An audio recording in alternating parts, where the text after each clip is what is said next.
National Historical Commission believes that the future of any nation is built on its history. And this year, we celebrate the tapang, talino, at tibay ng mga Pilipino as we join all of our voices for the bagong Pilipinas. What's different this year is that we have an all-encompassing vision which includes film, arts, entertainment, culture, woven into the fabric, as it should be, of our history.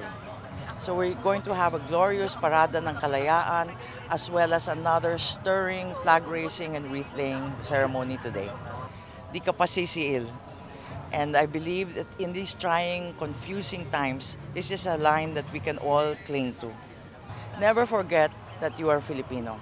And that is something that we must be proud of, and today we celebrate. Talagang mahalaga po sa amin ito dahil yung ating pong mga kasundaluhan at yung ating mga ninuno ay ipinaglaban ang ating karapatan, ang ating kalayaan. Yun po ay nangyari 126 na taon ang nakaraan. Pero ngayong panahon na ito, tayo po ay humaharap din na naman po sa isang pagsubok.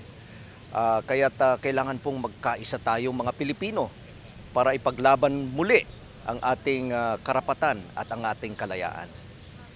Alam niyo po, maraming paraan upang makatulong tayo sa ating bayan para mapanatili natin yung ating kalayaan. Hindi natin kailangan lumaban, no? Ang kailangan lang po natin ay talagang mahalin ang ating bayan. Unang-una, mahalin natin ang ating bayan. Pangalawa, tayo po ay dapat maging dalubhasa sa ating mga propesyon nang sa gayon ay kung meron pong mga emergencies or mga kalamidad na pwedeng mangyari, ay pwede po tayong tumulong sa ating kapwa Pilipino at sa ating bayan. Ang mamatay ng dahil sa iyo, no? Dahil yun po yung pinaka-essence ng aming propesyon, no? Dahil inaalay po namin ang aming buhay para sa ating bayan.